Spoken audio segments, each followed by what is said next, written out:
اغلال غلہ کی جمع ہے، جب کوئی غلام میں پکڑا جاتا چوری میں تو اس کے گلے میں ایک رسی ڈالتے تھے، پکڑ کے لے جاتے تھے۔ رسے گلے کی چیزیں پسندیدہ نہیں ہے، عورت کی شان کے لائق ہے کہ وہ ہار پہنے، امبیل پہنے، جوان کی شان کے لائق نہیں کہ گلے میں کالا دھاگا لٹکائے اور طالب علم گلے میں تعویذ لٹکائے۔ وہ چھوڑتے ہوئے گو تعویذ جائز ہے مگر موحدین کی شان کے لائق نہیں۔ الحمدللہ 20 سال میں اس فکر میں پریشان رہا ہوں۔ میں بھی تعویذ لکھتا ہوں اور ہمارے استاد بھی لکھتے تھے اور تعویذ لکھنے کی اجازت بھی دیتا ہوں، مگر اپنے آل و اولاد میں سے کسی کو تعویذ نہیں لٹکایا۔ میں نے کہا خدایا یہ کیا مطلب ہے اس کا؟ اور جس کو تعویذ گلے میں دیکھوں سر میں درد ہو جاتا ہے۔ 20 سال بعد تفسیر کبیر میں یہ عبارت مل گئی کہ گو اس قسم کے اسباب سے کام لینا جائز ہے مگر موحدین و متوکلین کی شان کے لائق نہیں۔ فسجدت لبلاغت الفخر، واقعی انور شاہ نے صحیح کہا ہے، مجھے کوئی مشکل قرآن میں پیش نہیں آئی، لیکن جب دیکھتا ہوں فخر رازی اس کو چھیڑ چکا ہوتا ہے۔ شاہ صاحب نے مشکلات میں لکھا ہے کوئی مشکل قرآن میں ایسی نہیں ہے کہ جب میں نے نظر ڈالی تو امام رازی نے ضرور اس کو چھیڑنا شروع کیا ہے۔ حضرت شاہ صاحب کا ذہن اور فخر رازی کا ایک ہے۔ وہ ایک علیحدہ بات ہے کہ حضرت شاہ سے فرماتے ہیں انہو یورد یقظتاً، اعتراضات کرتا ہے سوچ سمجھ کے، اور اس میں 3 فصل 9 ہے، ہر 9 میں 18 فصلیں ہیں اور پھر 18 کو 36 کر دے گا۔ اتنا لمبا کون یاد کرے بھائی؟ کوئی اور کام نہیں، تیری کتاب یاد کریں گے کیا؟ 58 اعتراضات ہو جائیں گے۔ ثم یجیب عنہ جوابا مختصرا، یہ اعتراض سمجھا گیا ہے کہ لوگوں کو طریقے سکھاتے ہیں قرآن کے خلاف، ایسا رگڑو پھر جواب۔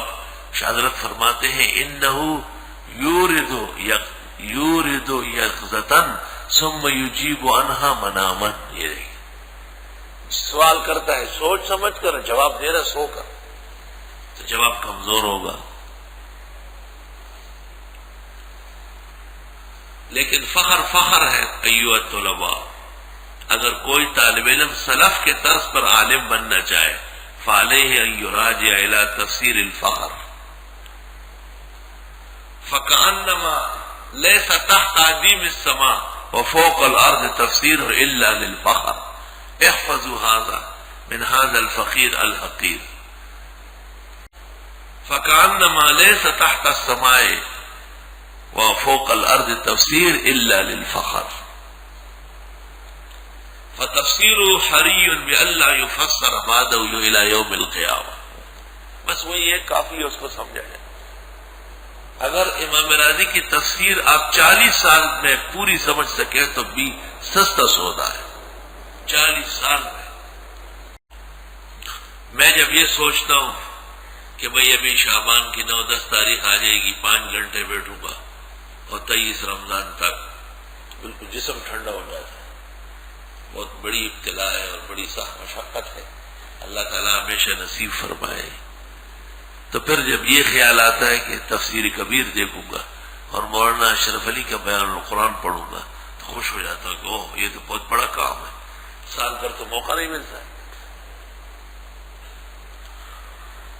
اور جس نے تفسیر فخر دیکھی، آلوسی اور دیگر تفاسیر اس کے سامنے ایسے ہوگی کہ تفاسیر الاطفال والصبیان، ثم لا یلتفت الیہ، بالکل توجہ نہیں کرے گا اس کو۔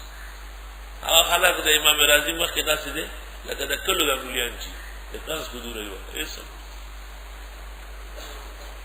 کوئی صفحہ ہستی میں مفسر نہیں ہے جو راضی کو توڑ سکے، نہیں توڑ سکا آج تک۔ 606 میں راضی مرا ہے اور 1424 میں ہم مسجد میں بیٹھ کے روزے کی حالت میں بات کر رہے ہیں، اب تک صفحہ ہستی پر ایسی تفسیر نہیں ہے جو راضی سے بے نیاز کرے۔ ابن جریر سے بے نیاز کرنے والی ابن کثیر ہے، ہر تفسیر کا توڑ ہو چکا ہے، لیکن رازی کا توڑ توبہ، حاشا وکلا۔ یہاں تک کہا گیا کہ مرزا غلام احمد کمقل نے خامخواہ اپنے آپ کو مرتد کروایا، نبوت کا دعویٰ کیا۔ شکر ہے کہ امام رازی نے نہیں کیا، کیونکہ اس کی تفسیر جیسی تفسیر کوئی لکھ ہی نہیں سکتا ہے۔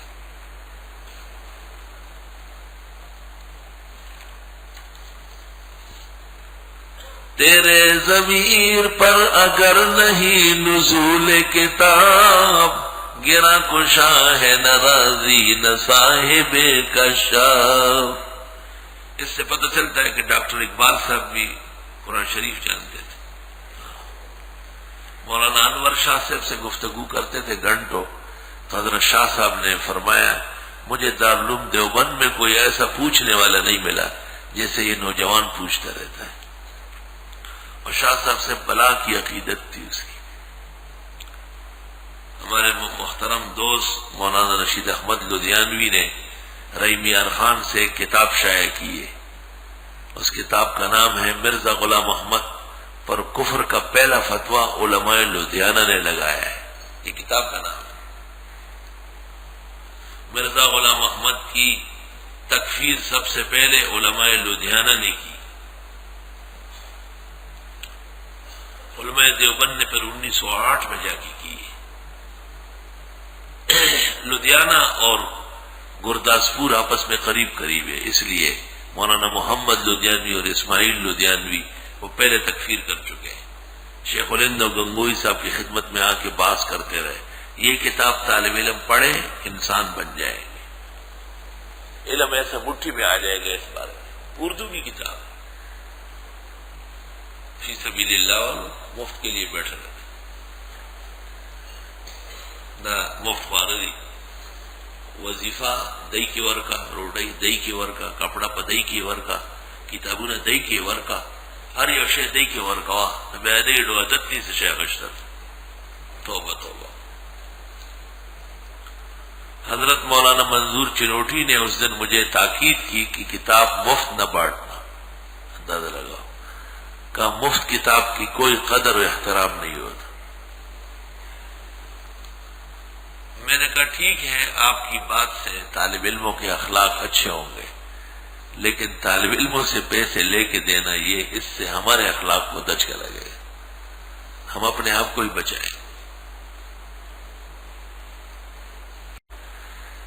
اغلال غلہ کی جمع ہے، جب کوئی غلام میں پکڑا جاتا چوری میں تو اس کے گلے میں ایک رسی ڈالتے تھے، پکڑ کے لے جاتے تھے۔